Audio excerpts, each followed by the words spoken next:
don't hesitate to get support from a business perspective, unless you're already a digital marketer and you have a leg up on everyone else. But I think, the most of us aren't, we come from different backgrounds, but I would say don't hesitate because it takes time. It's a process like most things, not only from a mindset standpoint, but just learning all the software and fumbling through things you've never done. And it's easy to just throw up your arms and say, I quit, but to have a business partner that has been there, done that can support you, I say jump right in and don't hesitate.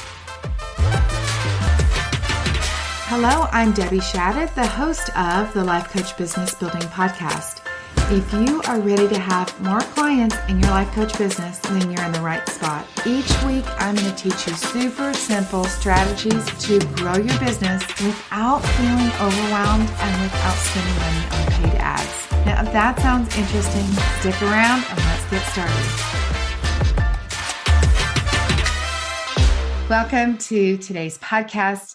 Today, I am bringing on another client. I want to introduce you to Laura. She actually is somebody that I've worked with for several months, and I want to talk to her about really how her business development and growth has happened during our time in the Business Building Boutique.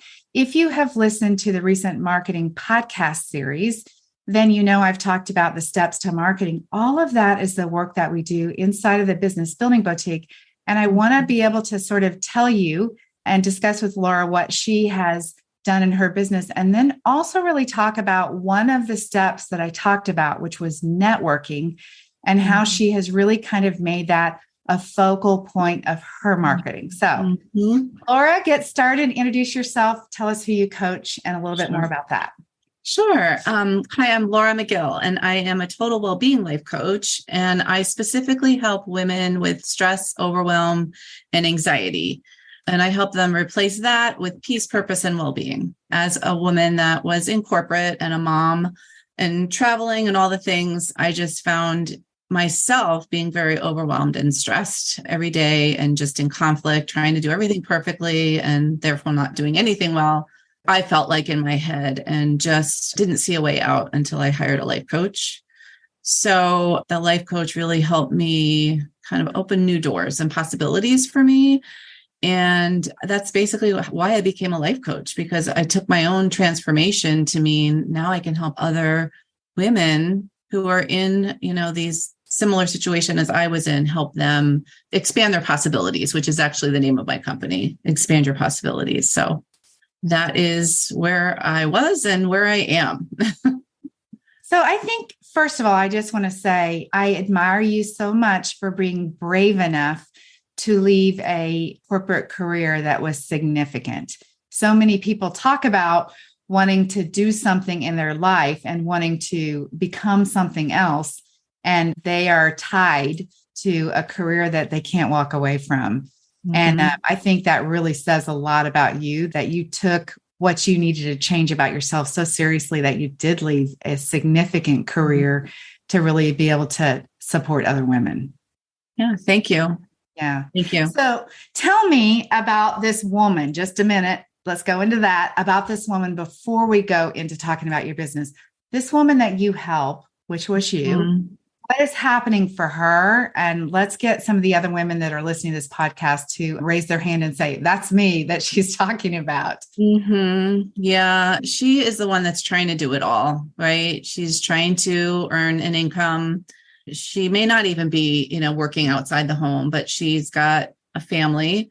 And we all know as women, we have to wear an operations hat too, like the invisible responsibilities that we have that our husbands or partners might not know that we even do, but we do it all. We keep it all like in flow. And so a lot of times we're in conflict with, I'm working, but I should be home because my kid is sick or what have you. There's just this constant internal turmoil. And as a result, you're not taking care of yourself, as part of it is you might not be sleeping well. You might not be exercising, eating well, like everything is just coming at you so fast and constantly. You're on that hamster wheel, so to speak. Right. And stepping off seems impossible. So I, through, various strategies, just help these women learn how to, kind of manage their minds and just live differently and learn how to just find the calm in the storm and really find their purpose and inner peace is really what it's all about. So tell me about your certification. I have the beautiful experience of working with women from all certification backgrounds, which is so fantastic for me. But share a little bit about the certification that you have and what that kind of looks like. Yeah, and mine is in total well-being. And that was important to me because, it's important to me to stay physically strong, mentally strong, and always growing in there. And then as well as the spiritual side. So total well-being to me is addressing, mind, body, and spirit. And that's what my certification is in through Chopra. So it's a very holistic approach. I start every coaching session with a 1 or 2 minute meditation just to help ground people. It's not a religious thing. It's just to help ground people in the moment. And as busy women, we are running around doing different things. And how often do we just take a couple minutes to ourselves to just breathe and be grounded? And maybe it's in gratitude or something. And I just find with my clients that really just sets a great premise for our time together, our session together, because we are here in this moment. We're not thinking about, all the things that we have to do. And it's an important part of the practice that I advocate for. Oh, I love that. A way to be able to slow down before you start working through whatever you need to work through. Mm-hmm. Let's fast forward to why you thought you needed some business support. What was going on that took you from I'm certified, I'm qualified, I'm ready, I've practiced, I know how to do this, to I need to get some business help? Okay, so coming from corporations with iconic brands that have been around for 80 years, that have teams of marketing people doing all the behind the scenes, or not even always behind the scenes, but even doing my presentations for me for big line reviews at these big box stores that I was selling to. Anyway, that's where I came from. So, and I was on the front line selling for these companies. I had no idea what it would take. I thought once I got certified, my phone would start ringing off the hook. That's how naive I was. And so I knew I had to do some things. I would listen to some podcasts and I would get emails, and I knew there were things I needed to be doing, but I didn't have a plan and I didn't have a process and I didn't have the confidence of what I was doing. So I listened to your podcast and a few times, and I'm like, wow, she really knows what she's doing. She has experience, a lot of experience with life coaching, as well as, owning her own business. And she pulled it all together. And it just seemed really pragmatic and action oriented. So I gravitated towards you and we interviewed, and boy, am I glad that I did, because I didn't know what I didn't know. I knew I didn't know a lot of things. I didn't know the how, and I certainly didn't have the mindset. And that's the other thing that your coaching practice helps with, is the mindset. So after I hired you, I realized this is exactly what I needed. Mm-hmm. Well, thank you for those kind words. It is true. I just wrote an email today about a new launch that I'm doing on a new offer. And the email subject line is, you don't know what you don't know, because it's really hard for me to try to explain to people what all is involved. And we're going to talk about some of those things today. But if I say something about branding, they say, oh, I already have a logo. And I'm like, okay, I'm not really talking about the logo. Like, I'm talking about this whole concept of how you want to be seen. And of course, as your future self, like yes, represented in your business. So it's just, there's so many more layers to what it takes. And I always feel like the online business world is disappointing people because they're setting an example, or they're showcasing something that is possible, but not for everyone. Like the possibility that you're going to, like you said, be certified and have clients tomorrow. It is true that could happen for somebody, and it has happened for somebody. But for most people, it's like you have to learn how to be in business as much as you had to learn how to be a coach. So, all right, let's talk about then kind of when you came to work for me. That was, I think it was October of last year. I was sort of in the midst of deciding to launch this summit. And so about the time that you started, that was going to be one of the things that you decided to be a part of. Yes. So although I have steps that we follow in the process that I take all of my clients through, and every step is important, you sort of jumped off a diving board right into the middle of the summit water and had to learn a whole bunch of things at once. So do you want to talk a little bit about the summit? Oh, I'd love to. Yes. And I think first and foremost, I didn't have a niche when I came to you.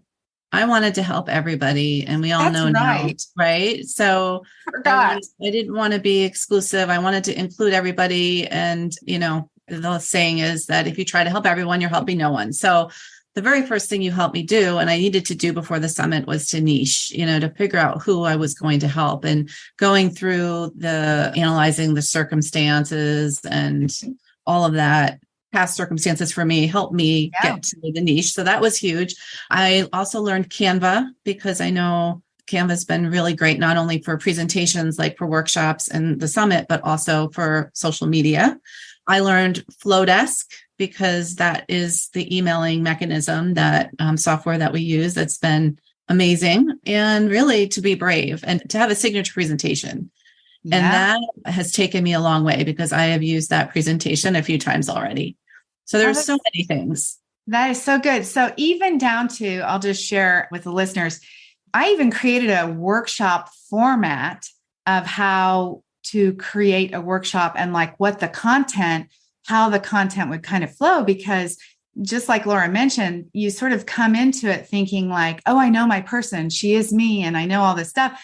But when it really comes down to it, and we're talking about very specific pain points and what I call the rainbow, the pot of gold, the outcomes that you're going to have, and trying to articulate all of that and put it together and be a copywriter is much more challenging than it seems like it should be.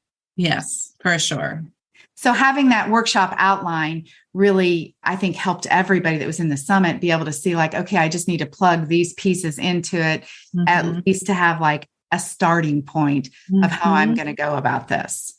Yes. Yeah. And I think one of the other big outcomes too was, you always say there's money in your email list. And I had a small email list that I wasn't even emailing. It was friends and family. And I just thought, I don't really want to market to them anyway. But what came out of the summit was hundreds of emails. And most of those people that I've been emailing since January now have stuck with me. And I'm getting like almost a 60% open rate on my emails. So I'm very thankful for the summit and everything that it offered.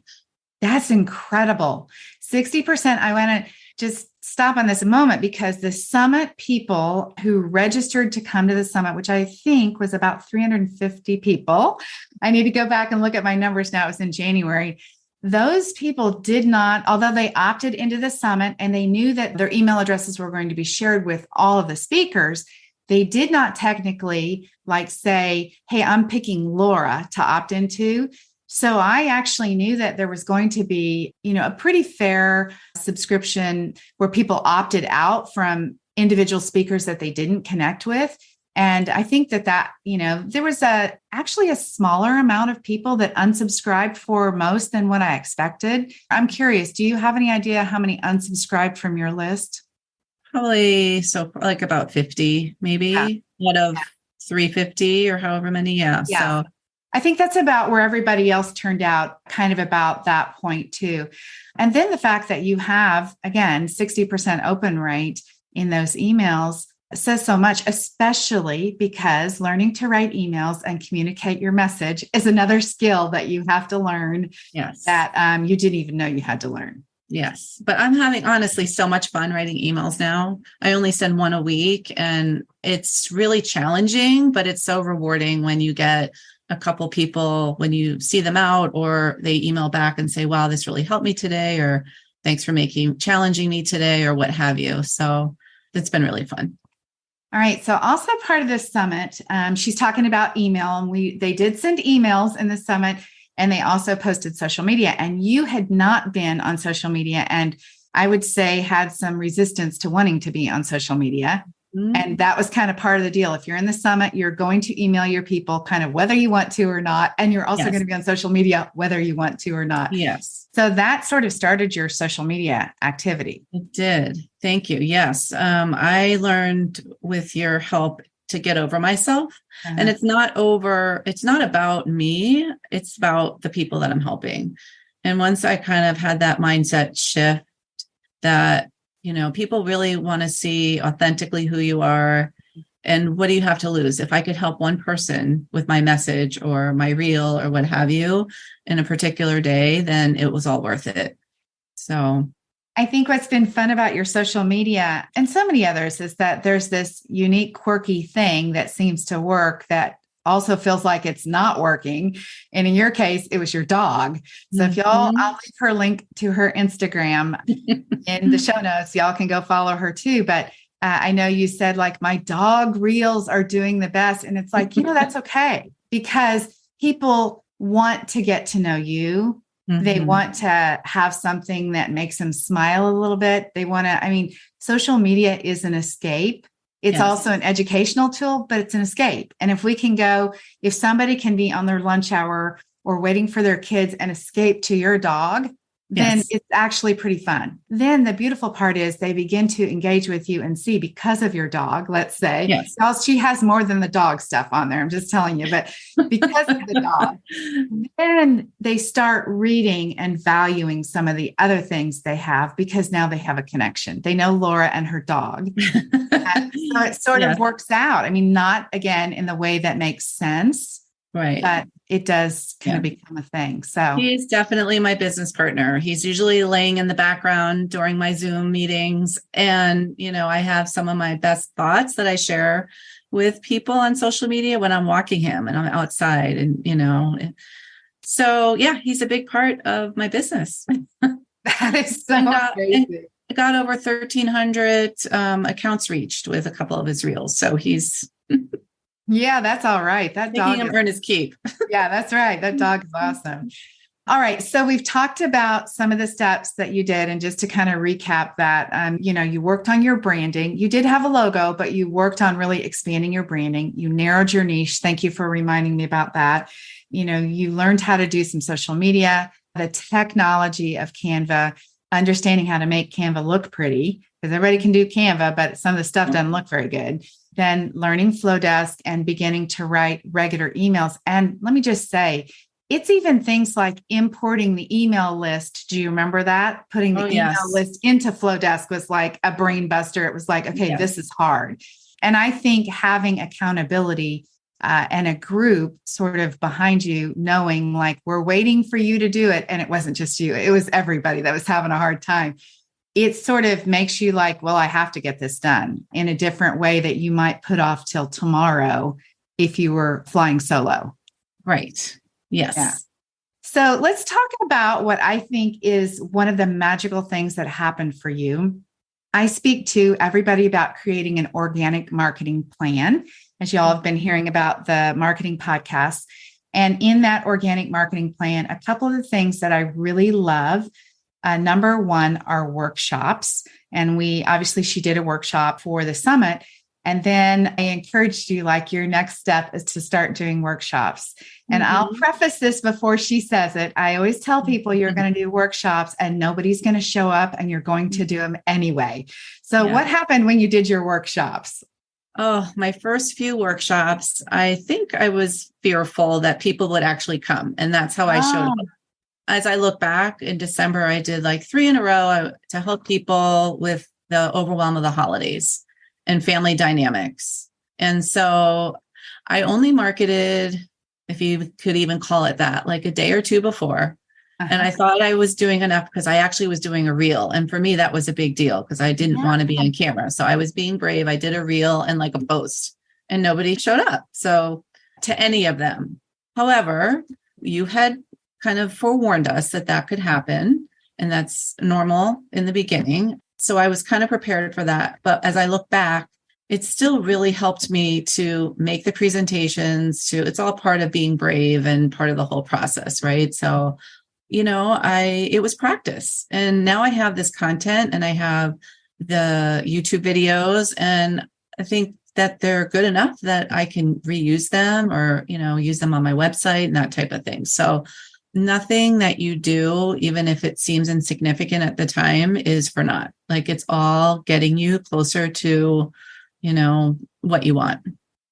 Something you just mentioned that's interesting is it is true that new coaches who do the workshops with me and they don't get the result that they hoped for, the truth is, although they feel like they just marketed like crazy with the one reel, because it's like so uncomfortable, it's so brand new. It feels like such a monumental, like big marketing, like I marketed everywhere. Yes. When in reality, it's so small, it's a wonder anybody would show up. Like, did anybody actually know? So that's interesting. I bet you, truthfully, I haven't thought about it that way, but I bet you that's been because you're being honest with yourself and looked at it.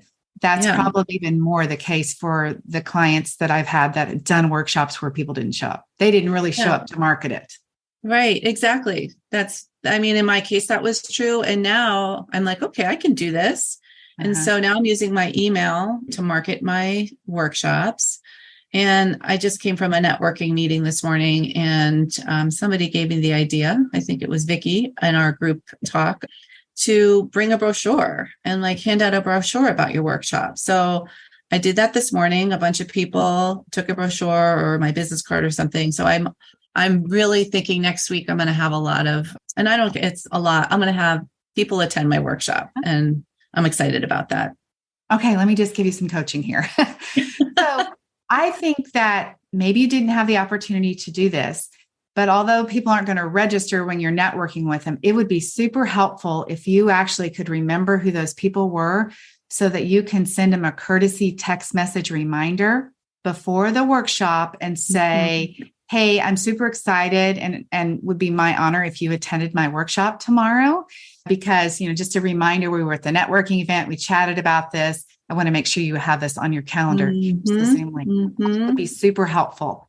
Because people have best intentions, but it doesn't always turn out in the way that you hoped. You forget. Right. Yes. Really good. Yeah. Good feedback. Appreciate that. Yeah. So let's stop back to the beginning of her networking. She came to a coaching call and she told me about a networking group that she was considering joining. And in 90% of the cases, I would tell people before they went to this particular networking event, it's not for you. But when Laura came to our group coaching and told me about it, I chose not to mention that to her because she was so excited and she had such a deep belief about the experience that she had just had. And so I knew for sure, as coaches, we know what you think you bring about, what you think about, you bring about. She believed that this was going to work. And so she was prepared and ready to go in. But tell us kind of what happened from there. Yeah. And so, things evolve, right? And I guess a couple things that I wasn't crazy about with this particular networking group.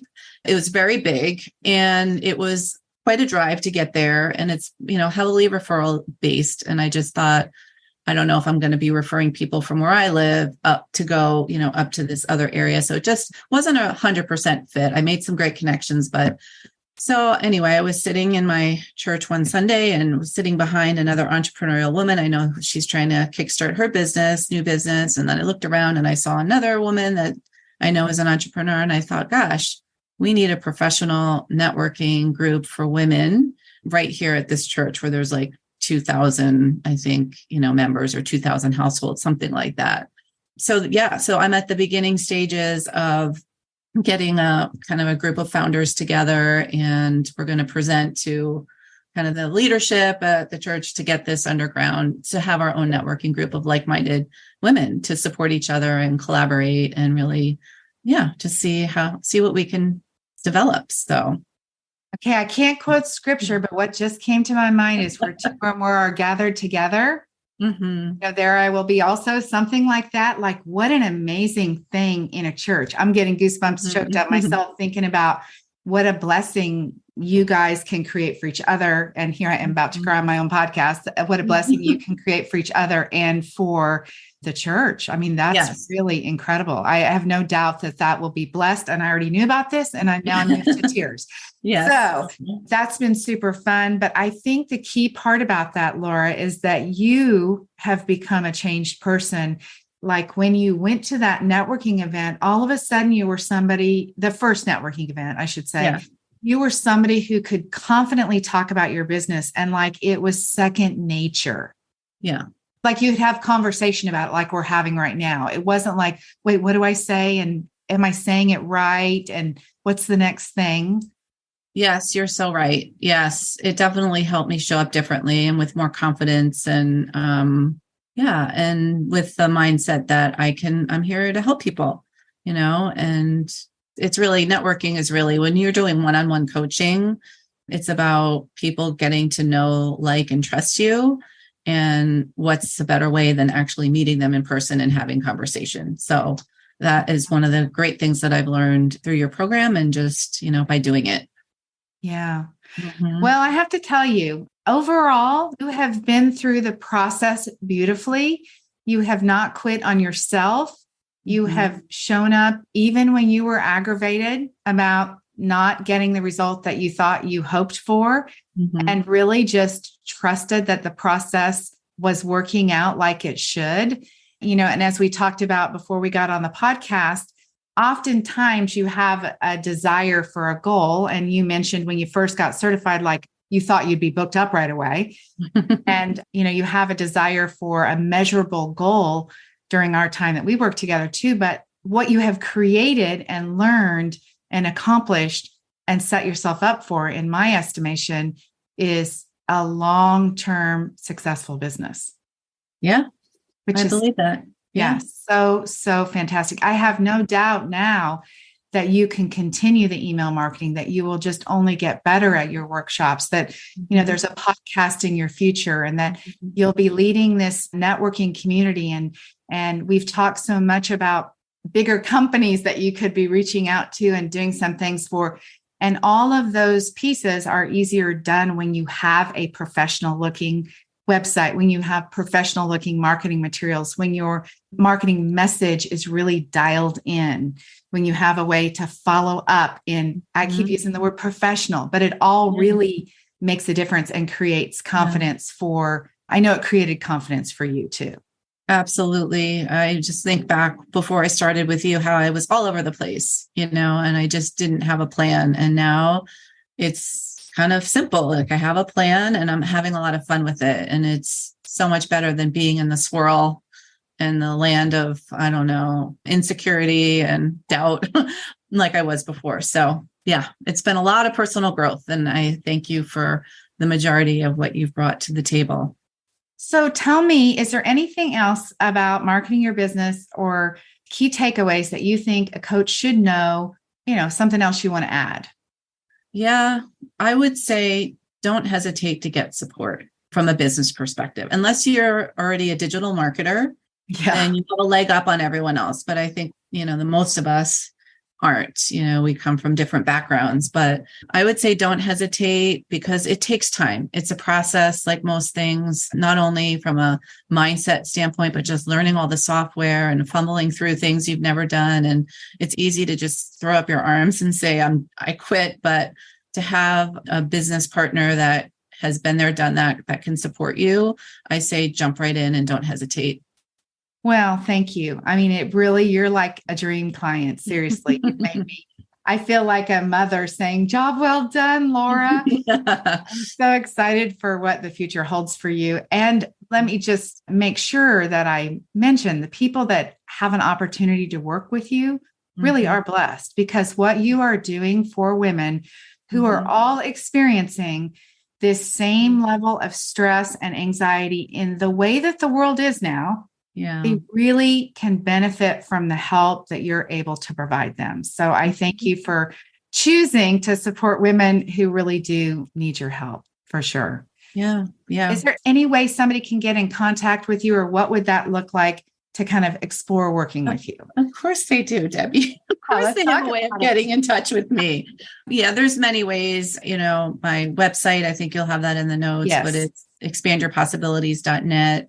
All my contact information is there, but I just, want to leave people with give yourself space and grace, not only in your lives, busy moms and professionals that are trying to do it all.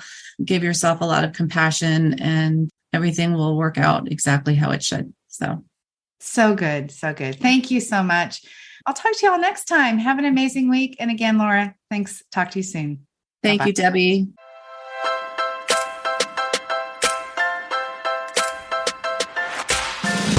Okay, ladies, that is it for today. Before we go, I want to invite you to head over to debbieshadid.com. I have this incredible Canva training specifically designed for life coaches where I'm going to teach you how to use Canva to create beautiful graphics to market your life coaching business. All right, have an amazing week. I'll talk to you very soon. Bye-bye.